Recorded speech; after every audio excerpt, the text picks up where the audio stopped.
Hello, everyone. I'm NBA champion Jmo. And I'm Jefe, and this is the Bench Squad.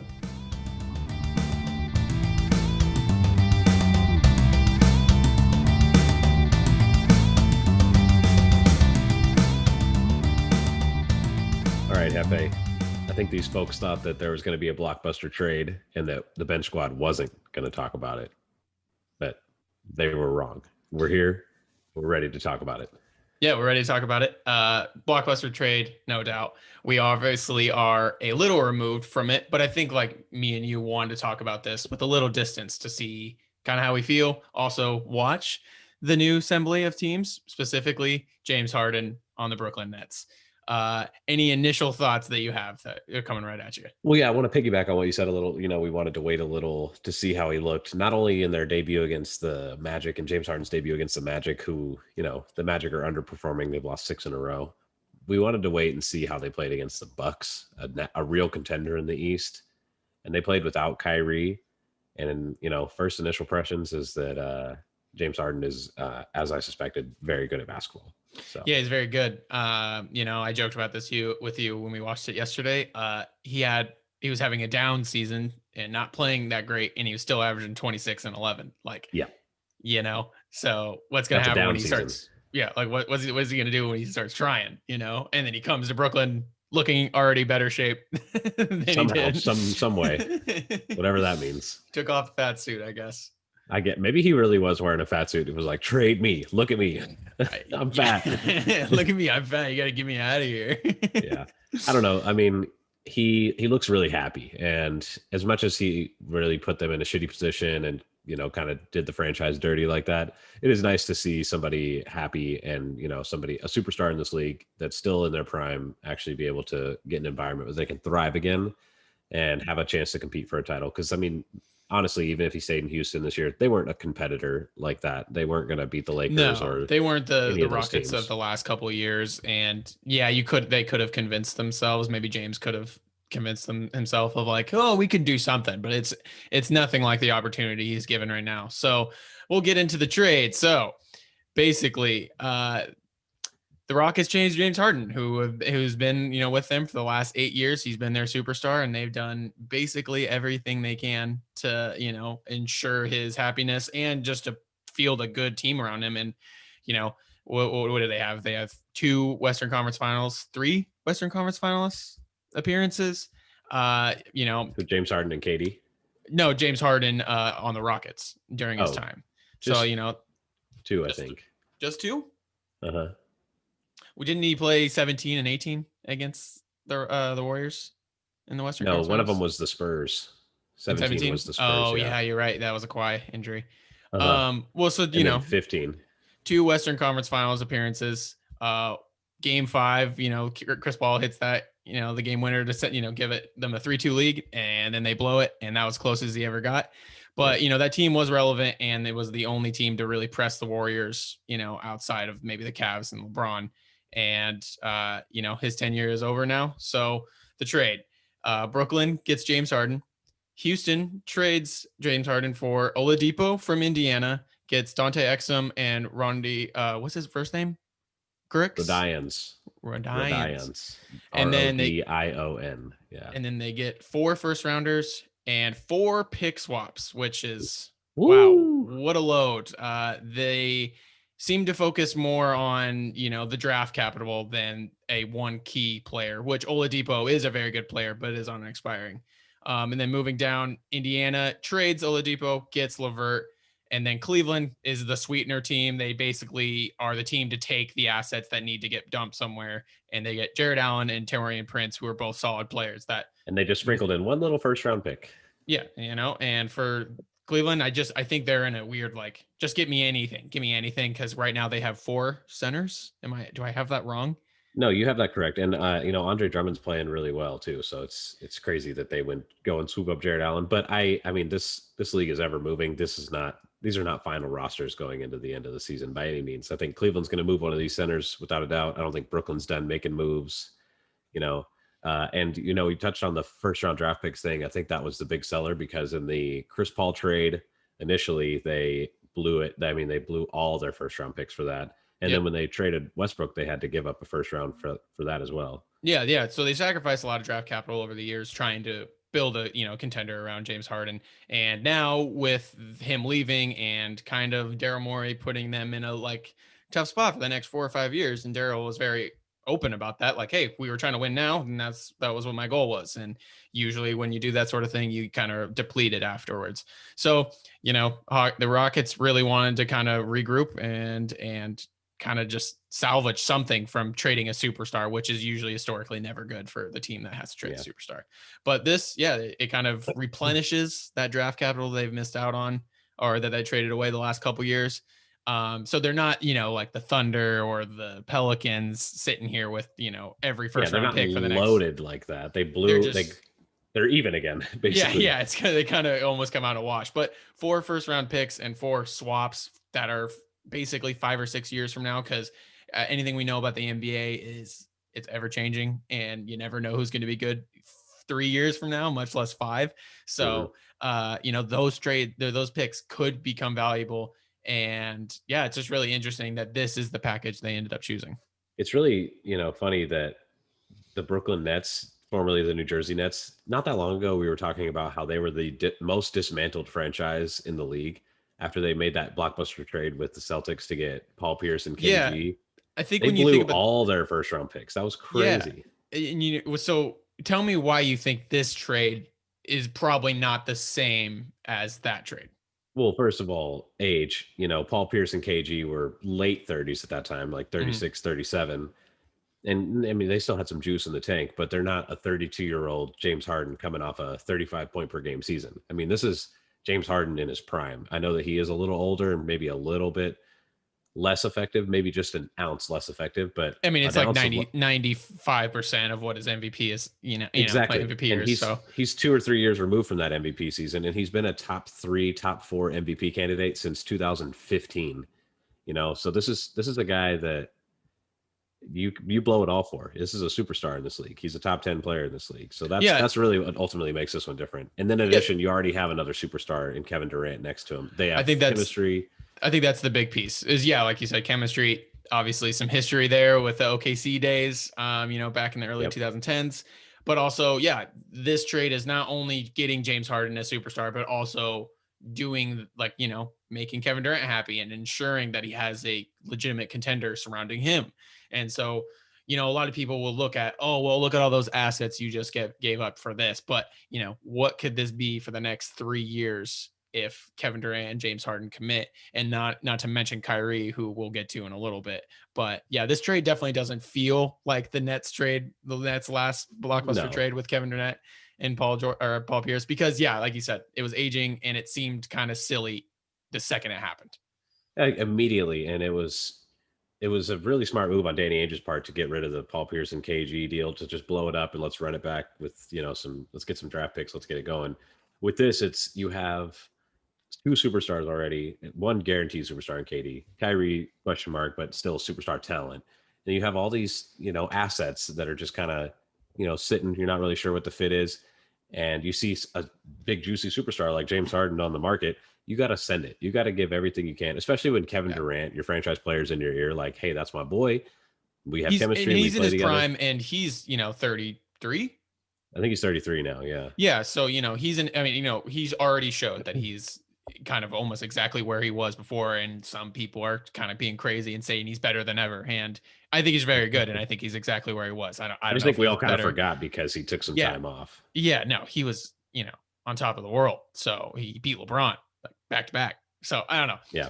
I don't think he's there, but he could be if the playoff run gets pretty hot. So Yeah. the depth chart for the Nets, it's still pretty nice, even compared to with how they traded all these assets. So they have James Harden, KD, Kyrie, DeAndre Jordan, who's going to be kind of the big for their team now. Yeah. Joe Harris, who, geez, we were watching him last night, like a poor man's Clay. Like he's a guy that doesn't have to touch the ball for minutes on end, and then is immediately ready to swap a three once it touches his hands. And it's not even just the shooting that makes him elite. It's just he's a really smart basketball player. He sets really good screens. He runs the floor. He plays great team defense. He plays pretty good on ball defense.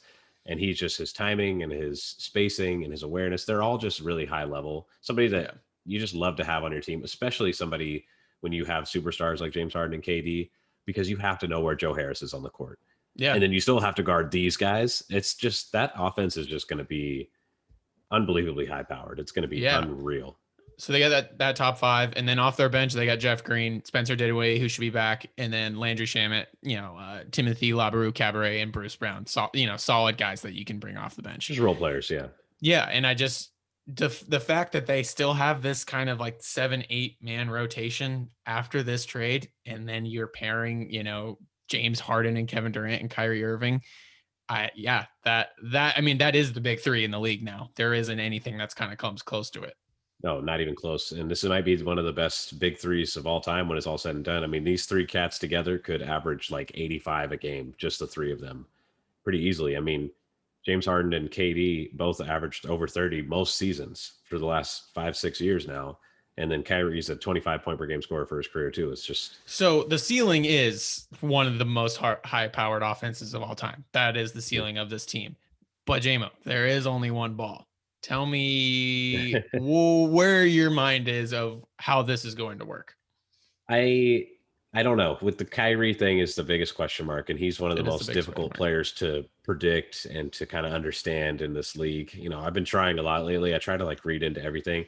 And off the court, he is genuinely a really good person. He donates money to all the best places. He stays silent. He's all about, activism and doing the right thing. On the court, and some of his media comments, they're very questionable.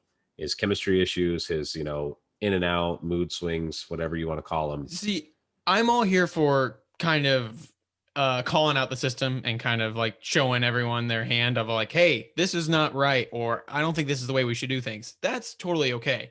But then to kind of shit on the protocols and the way that we do things in this league while others are doing it, and to kind of put yourself above everyone else, and kind of like putting yourself on some different plane, like that's the shit I just can't agree Yeah, with, I understand. Yeah. specifically with he's out right now because of that video he's got, partying. It's like you're in mid-season, and most of these guys are sacrificing their lives as well. Yeah. Joel Embiid is quarantining. He's not seeing his little, son he just had like 4 months ago. It's like everyone's making sacrifices, and like you can't just like be woke, but then also just, You can't be both. No, I know what you mean. Yeah. And he did come out publicly today, actually. I don't know if you saw that he came out and said that he apologized to the fans that missed him while he was away, and he's excited to get back to playing. And he had some family stuff that he just really had to deal with, and he's been really affected by, the state of our country and the storming of the Capitol and things like that. It really takes a toll on him emotionally. And I understand all those things, but you can't just disappear. You can't just not talk to the media. Like, these are parts of being a superstar and a multi-million-dollar basketball player that you just have to accept. You have to have a relationship with the media. It's part of the game. It's And you the have to reason why they make the money they do. exactly. And you have to show up to work. You have to show up and practice and play games. I mean, Yeah. like, I can't just not show up to work for 2 weeks, go party it up. And like, obviously I'm not a multi-million-dollar athlete. I'm just a fucking guy making a living. But we all have this, these rules of life that we have to follow and like, put our best foot forward. And that's my biggest concern with him, is that like the shakiness, the in and out, the wishy-washy. The only thing is, with the talent of James Harden and KD, it doesn't seem to really matter that much. They just beat the Bucks last night, and it looked pretty good. I mean, Yeah. So I think this is kind of, poses a good question of, okay, we already know there is only one ball, and if they want to make it work, they'll make it work. And I think there's not much else to read into it. It's just a willingness if they want to do it or not, if like, yeah, if and they all want to have be high together. basketball IQs. They know how to play. So Yeah. So, okay. So let's say that is the case. And now we saw last night what it looks like without Kyrie. Is Kyrie long to be a net? Is this something that Brooklyn is managing? And do they maybe jump ship and just kind of ride the James Harden and Kevin Durant train? that's honestly the $1 million question, man, because you could really trade Kyrie for some solid depth, and that's something they're really lacking right now. You could get another big, you could get another wing off the bench, and you'd be stacked with Spencer Dinwiddie off the bench and then some more depth. You'd be really stacked. But at the same time, Kyrie is that guy. You now have 3 players on the court who can get you a shot at any moment, can get you a good look at any moment. You throw a double at any of them, and one of them's going to score. And ultimately, I think that's the best way to go. when we've seen it in the past when there's a big three that's that good, then they're gonna win a championship. There's just when Yeah. they're that talented, there's just no way around it. And Kevin Durant is that superstar, that two other superstars with him. That's good enough. Yeah, I think the big question also will be defense and who will play it on this team. Hmm. But defense historically has always been about how your team kind of unifies together and not necessarily about individual play. So it's a matter if they can build something over this season and into I think basketball the way it is now, especially with when you have three players like this and you can never have enough ball creation. I think that's just a kind of like a simple rule now in Hmm. NBA. You just never can have enough. I think if they become like an average defense, a passable defense, if they can tap into the high powered offense that they can be, like I just don't think it matters. Yeah, I mean, there's no reason in the world that they shouldn't be the number one offense in the league, like almost by far. And then, if they're a top 20 defense, even if they're that 20th, 20 out of 30, then they're going to be one of the best teams in the league without a doubt. And I think they can be because we've seen Kevin Durant the last few years that he's been healthy and that he's been this version of himself. He's one of the best defenders in the league. Team defense, rim protection, on-ball defense. And I know we shit on James Harden for his defense, but honestly, in the last couple of years, his team defense has actually been pretty Yeah, solid. James it's always just been effort. It's never been about skill. It's just always And about if I he think he gives a shit. realizes now's the time. It's like I got to put forth some effort. If I'd made this whole stink, Yeah, now's the time. I need to win a yeah, championship. I have the team. I have the personnel. All I got to do is give a shit and yeah. ride the I mean, wave. in all three of these guys on their own individual level and in their different ways have something to prove. To themselves Hmm. and to the league and to all their haters. Because these are Yeah, three very polarizing players. Arguably the three most polarizing players in the league, and the they're on the same media's worst team now. nightmare, honestly. Yeah, and so this is their time, and it's not going to be long. I don't think this is going to be a dynasty of the Warriors, but they could really make some wreak some havoc for the next 2 to 3 years, maybe even longer if they want to. Mhm. And it just depends on how long they can ride out their primes. Like Kevin Durant is 33, coming off an Achilles injury. He doesn't look like it by any means, but it is something to keep an eye on. James Harden's 32, and he's been the most uh, percentage used player High ever, usage player, yeah. high usage player And when ever does of all that start time. to When do you like start feeling that? And he doesn't miss a lot of yeah, games. He's never hurt. He's always playing. So, yeah. and I then know Kyrie is always in and out of lineup. So who knows? who knows? So the Nets kind of, blockbuster trade, they went all in and they are playing for now. But, these kind of trades set you up for the future. And, you see with the Warriors dynasty, how it kind of keeps you relevant even after the peak of it all, because you're the organization that's done all these nice things. So I think this move is kind of a no-brainer. Like you kind of have to. And the picks and the swaps could become, could haunt them down the road. But I just think it's not something you think about now when the NBA is one of those things when you have an opportunity, you kind of have to take it. 100%. Like I said earlier, when you see that big juicy superstar and James Harden, and you've already got two big superstars next to him, if you can pull the trigger without sacrificing too much, and obviously four first round picks and four pick swaps is a lot, but for the caliber of James Harden, it's worth it, honestly. Yeah.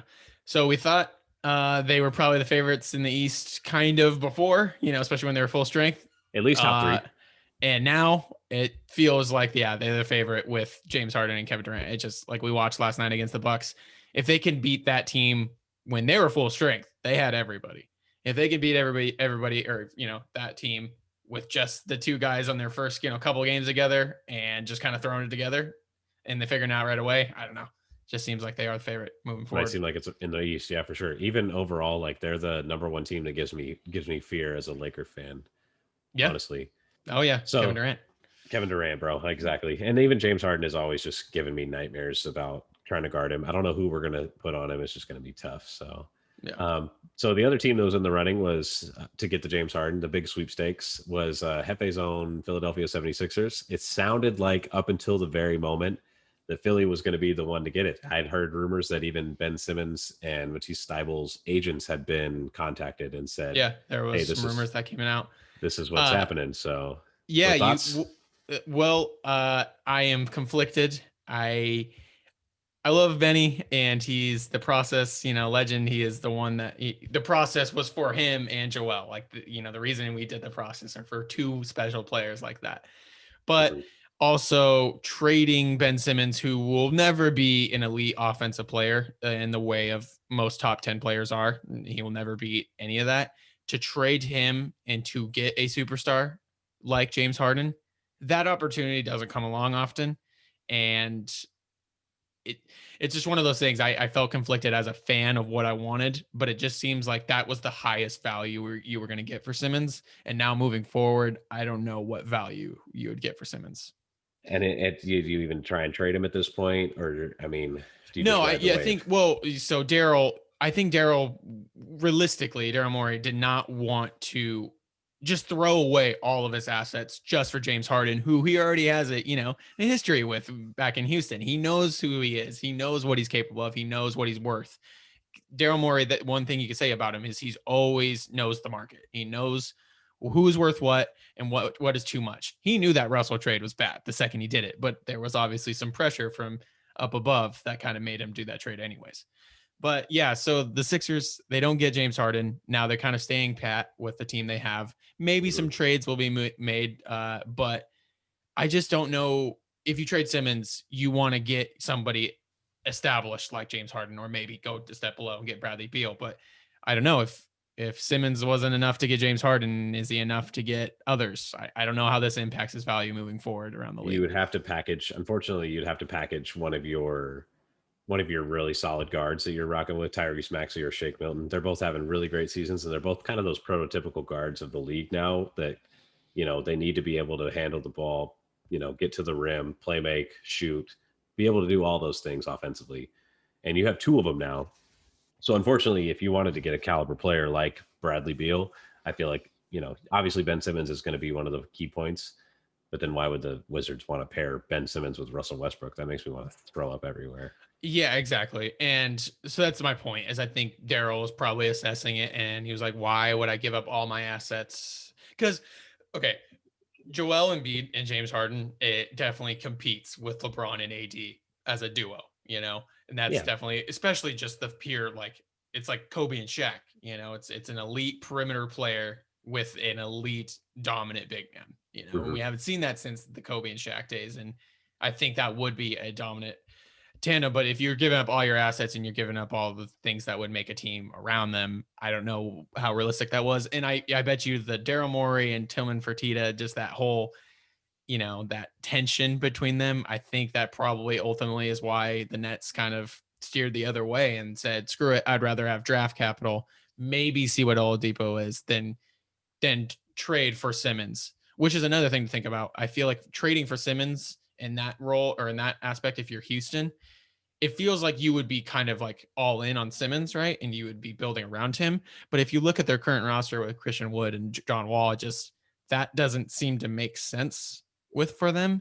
Yeah. So I just don't think Simmons was a special talent. I just think it's kind of crazy. We're getting like year 4 of Simmons' career, and I think he's becoming more and more. We know what he is, you know, Yeah. and there is an allure about him before, but now I think you're starting to know, like, okay, there's going to be certain things he just will never do.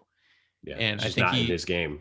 yeah, and I think he is more or less the player he is. And there might be some minor improvements and tweaks along the way. But so, yeah, I think his value Well, was a only, little questioned.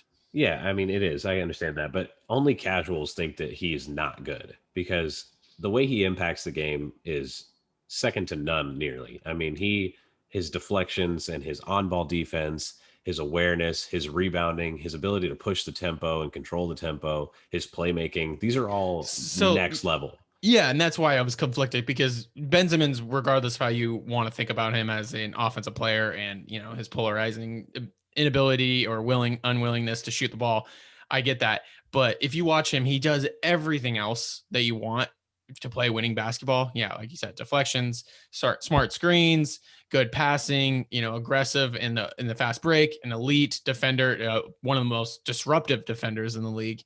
But the offense, he is a max player. And at some point, he's got to give more. He's averaging basically career lows across the board this year. And it made sense last year when there was a mess of a team and it was everyone was in their way and everyone's bumping into each other. But this time around, it feels like the opportunities are there, and he just, I don't know. It's tough. It's tough because It is tough, man. James I Harden see was the best player that we were going to get for him. without a doubt, but I mean, you're not going to get a superstar trade like that very often. You're not going to get a disgruntled superstar in their prime trying to get out. Well, I say that, but we've seen four over the last, like we've seen Paul George, Kawhi Leonard, Yeah, Anthony Davis, and now I James say Harden. as right now, there doesn't seem like a clear player that we would trade for, but in a year that could totally change. That could totally change Yeah, because the NBA is always ever changing. But yeah, I feel conflicted, but at the same time, I'm kind of happy with I have the team that I have. I'm gonna just run it with Joel. He's dominant, and I just want to give him the best chance possible. for sure. And with that dominant big, you're going to have a mismatch basically every single game. There's not a lot of players in this league that can even come close to guarding Joel and giving him a hard time, especially now that he's realized that you don't have to try and overpower every single person. You're also huge and you can shoot really well. So just, bang a little bit and shoot that little fadeaway jump shot, baby. You Yeah, got it. Joel's looking great this year. I think he's definitely in the running for MVP. And So far, yeah. my final thoughts on just the James Harden trade is you trade him in the hopes that it basically you're putting the pressure on yourself that you're guaranteeing yourself a championship, and I just don't know if it did. I just Hmm. don't know, and I would rather just keep our assets, keep good vibes, keep the good vibes rolling, because Yeah. there's just so many different ways with the James Harden thing would not work out. I'm fine with this way. This might You're not be also the most uh insurance for a title, but good vibes. you might not get to the title window, but at least you're keeping your future intact. You Yeah. have your young players. You have Ben Simmons and Joel are still like some of the youngest superstars in the league. You have all your picks still. You're fine. If you get James Harden, you're sacrificing a 25-year-old Ben Simmons, probably Tyrese Maxey, probably Matisse Thybulle, and probably two or three first round picks. And if you don't win the championship in those 2 or 3 year window with James Harden, then you don't have a future anymore either. Because Joel could be hurt in 3 years and he could be out forever. And I think you learned though, I mean, the process and the allure and like the whole like aspiration of it was sustained excellence. And I think as you see, that might be a little too wishful thinking, because I think it's the NBA, especially now, is all about capitalizing and taking advantage of when you can, seize the moment. I don't know if there is some Boston Celtics of the 60s run in any team. I just don't think it's possible Not anymore, anymore. The league is way too talented. So it's just at what point do we give up the future for looking at Joel Embiid and looking at him right now? And you're like, okay, this guy's easily a top 5 talent and you need to win with him soon. Just because, I mean, just because you're not winning a championship in the next 5 years or whatever, it's not a loss. If you're making the playoffs and you're making deep runs, you got to think about the NBA is still a business and you're creating revenue, you're Yeah. still relevant, you're selling jerseys, you're Oh yeah, doing all the stuff. these are all true, JMO. These are true. But what does the players think, like Joel, when he's like, I'm not winning a Oh yeah. title and I'm getting pissed? It's just a thing to think about. I think there wasn't any rush to do it now, but the opportunity was there. And yeah, we didn't come up with It it. was So this close. It was so close to you guys pulling the trigger on it, and it was going one of two ways. I think Daryl, like I said, I think Daryl for the most part was like, I will give up some stuff, but I'm not giving it up at all. I'm not doing it. Yeah. And he's like, and you want Oh to go yeah. take this Nets package, do it. It's And just that's so what we funny saw. that James Harden was either like, I want to go back to Daryl or I want to go back to Mike. These are my two, Mike D'Antoni or Daryl Morey. We I didn't want bring one up of that them. part. The Mike D'Antoni just leaves Houston and he's just like, oh, thank God. And then he's just like, oh, hey, welcome Hey back. James. Hey, No way, James. bro. They probably love each other because Mike Yeah, yeah, D'Antoni gave James Harden everything he ever wanted. yeah. Everything. Yeah. He was I like, don't you're think there's going to any be. bad vibes. I just think it's funny because he took an assistant job. He wasn't gonna try. He He's wasn't like, want to try that no, hard. I'm not being that guy. Yeah. He's just, Steve. Yeah, just do that. You're fine. You just Yeah. do that. Yeah. So, that is hilarious. Yeah. So other aspects of the trade, Karis LeVert gets moved to in the Houston trade, but then he ends up getting traded to Indiana for Victor Oladipo. So that kind of confirms that Victor Oladipo trade rumors were very valid, even though Yeah. he came out and he specifically said like, I don't want to get traded, blah blah blah. The He shut rumblings, down. the tea leaves were there. They were Yeah, there. he shut it all down, but I think we all kind of knew there was some disgruntled superstar vibes there, and he gets out. Thankfully for him, he gets a nice backcourt mate with John Wall, and he gets to play with Christian Wood. They have a pretty solid nucleus now. And then on the flip side, Indiana gets Karis LeVert, who is just a sweet, dynamic guard that could really just get buckets at any moment. Kind of somebody that they really need right now, like Victor Oladipo scoring, but actually maybe to another level this season at least. But unfortunately for the Pacers and Karis LeVert himself, they found a murmur on his heart when Yeah. they did like a physical, and he's out indefinitely. They have to keep an eye on Yeah, that. it's And scary. And came out and he was quoted. He's like, "This is unfortunate for the Pacers, but like this trade may have saved my life because mhm, without this trade, he doesn't have this physical because he's just playing basketball and he's just doing his thing. You don't have mhm. his physical, he doesn't find this. So it is kind of crazy that that this could have saved his life in a way, that this trade. I know, yeah. I feel bad for him, and I feel bad for the Pacers, and I just the NBA in general. It's tough to hear that one of your guys has something like that going on. It's like when Chris Bosh had those blood clots and he couldn't play anymore. It's Yeah. just like it's just something that's out of the players' control, out of the NBA's control, and it's scary on their families. It's scary on them. It's just all around not a good experience. So it's really tough to see that that's how that went down, especially because he just got traded and he was, part of a contending team. And then he gets moved to the Pacers, who are still a really solid playoff bound team, could potentially be contenders ish, but I not think he really. would probably have a better role with the Pacers personally, Yeah. than with the even the team before the Harden trade on the Nets, just because. Yeah. But what's funny about Levert, who I think was a good asset for the Pacers to get regardless, but in terms of fit, in terms of who he is, like it does feel very similar to Oladipo, and Yeah. it feels like they wanted to move on from Oladipo so they can solidify that Brogdon and Sabonis are the guys, right? Like those are the two guys, and then And TJ Levert. Warren. I mean, Yeah, once TJ kind of comes back, but he's out indefinitely too with his ankle injury. He had surgery. Uh, yeah. so for them, I found it funny that they got another guard that needs the ball in his hands to function, is not an elite catch and shoot, kind of guy. So I think that's interesting. But then again, he's younger, he's a good asset, and I think he will kind of understand his role and take that kind. And I just think that the Pacers needed that. They needed to kind of say, all right, this is a bonus's team. It's basically his team, and we're going to Mhm. rock with that, and everyone to kind of follow suit. Yeah. And I agree with that 100%. And on the flip side, the Rockets now, they have now salvaged their future with their picks that they got. They're good to go as far as that goes. Even if they're not great picks, at least they have picks. And then they got a nice backcourt mate to pair alongside John Wall, a good defensive backcourt, good playmaking backcourt. Victor Oladipo can shoot the ball. That's solid. They have a young up and coming superstar on a or a 3-year contract in Christian Wood. And now they have a nice blueprint going forward. They might not be a playoff team this year. They might not be that good, but at least they have these assets now, and They they're have they're good to go. assets, yeah. And Oladipo, he isn't expiring, so it seems kind of scary for him being the key player out of this trade. But I think for Houston, like you said, they could see if Oladipo is something for them, and if they kind of find that he's not, then you just don't resign him and you kind of let him go. Which that sucks losing that asset. But the big haul was the draft picks and kind of replenishing your depleted assets moving Yeah, forward. they're looking to the future now. I mean, James Harden was on Yeah. a fatty contract too, and if Victor Oladipo's contract expires, now they have room for another superstar pairing to go alongside John Wall and Christian Wood. You know what I mean? Yeah.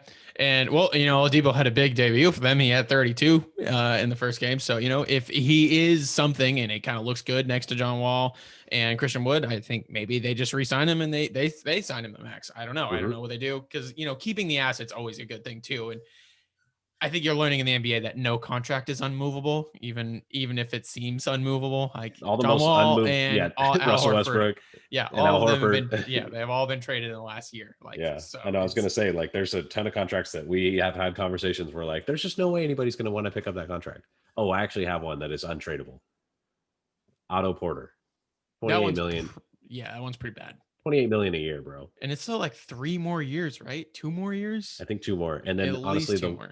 the one that I could have thought of before would have been Batum, because that was also horrible. Yeah, Horrible. Batum. I don't know if I've done that on this pod. That fucking guy. He's just gonna take a vacation. Oh yeah, I'll start trying now, and I'm gonna be on a contender. Fuck you. Yeah, I'm Fuck going to you. sign the veterans minimum, but I'm just going to come play some contending basketball Well, now because he's still after. getting paid. That's why he's saying the veteran minimum. He's Oh, still getting paid fatty. I that know. contract. It just kind of annoys me. It just feels like he kind of like Yeah, I'll sign a max with you guys. Oh, I'm not gonna really try. Awkward. Yikes. Yeah, we're All not right, very then. good. Oh, well. Yeah. All right, I'll be running on the treadmill.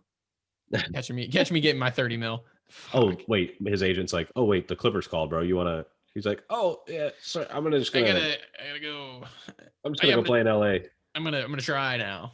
Yeah, Yeah, I'm gonna be a starter over there. that So fucking guy. yeah, it's Just not. I don't like ridiculous. it. I don't love it either. Yeah, I'm not Yeah, a big gives fan. me bad vibes. And then anything else from the Houston kind of perspective No, of like, you think they win this trade too, or do you think they kind of lose out and don't? I think they either way, if they went the Philly route or the Brooklyn route, I like this better personally because they get Victor Oladipo, very very solid player. They get a few other young whatever role player types that are going to be fine, and then they have their future restored after a very tumultuous 7 year stretch where they were contending, trading, getting the team together to get some shit going. I don't think Yeah, this is their final roster either. I think PJ Tucker and Eric Gordon are probably on their way out as well. I think they just want to kind of start fresh. yeah, I think they're starting anew definitely, and nothing's solidified there. And yeah, Simmons was the best player they could have gotten, but maybe he wasn't the player they wanted, and yeah, instead they go with the draft capital. Hmm. So the other team we haven't talked about part of this trade is Cleveland, who just gets sweetener. I still don't get how they just get Jared Allen out of nowhere, who should be a starting center in this league, and for some reason was getting benched by DeAndre Jordan.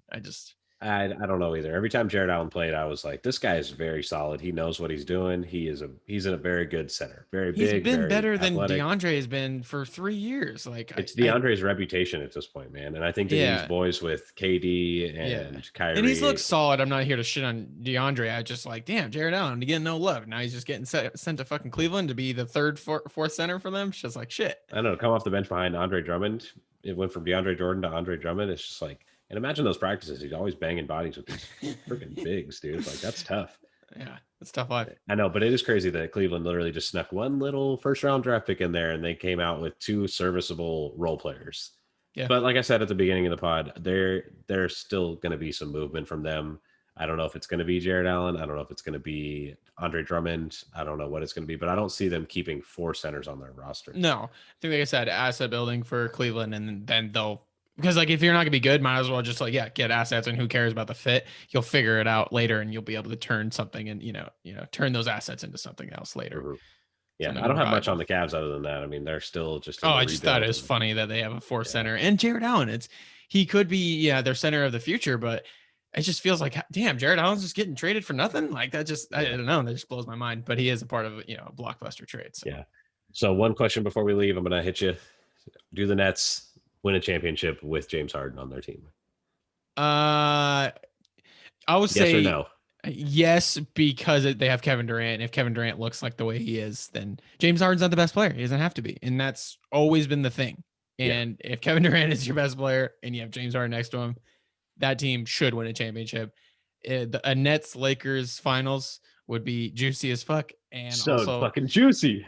also interesting because I really don't know who guards James, but then again, who the hell guards AD? Kevin Durant? Kevin Durant's got to guard LeBron. What are we doing here? Yeah, exactly. And then the that Lakers matchup depth is really versus the Nets depth. It's like the Nets, they look kind of lackluster, whereas the Lakers depth is very solid. But in the finals playoffs, you really only play 8 or 9 guys. it's more like 7 or 8, honestly. Yeah.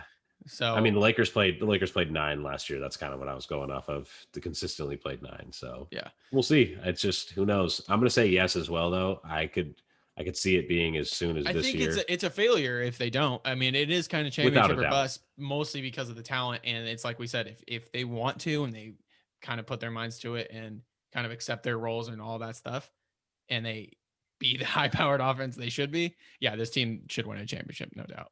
I agree, and I don't know if it's this year. I don't know if it's next year, but it's going to be fun. It's going to be this playoffs is going to be a lot of fun. I'm looking forward to it a lot. Yeah, and so NBA basketball, we hope it survives, but this trade will definitely live on for a long time and have rippling impacts for years to come. So had to talk about it. Had to feel out the vibe of Harden and Kevin Durant. It's just crazy. Trade Kyrie for Russell and reunite the boys. And Serge Ibaka, make it a 3-way trade. Let's do it. Let's Let's do do it. it. Let's do it. Yeah, get Surge out of LA. Come on. Hit the music. Hit the music. Hefe. We're done. We're done. This is it. Episode Thank 40 something. Have a good day, guys.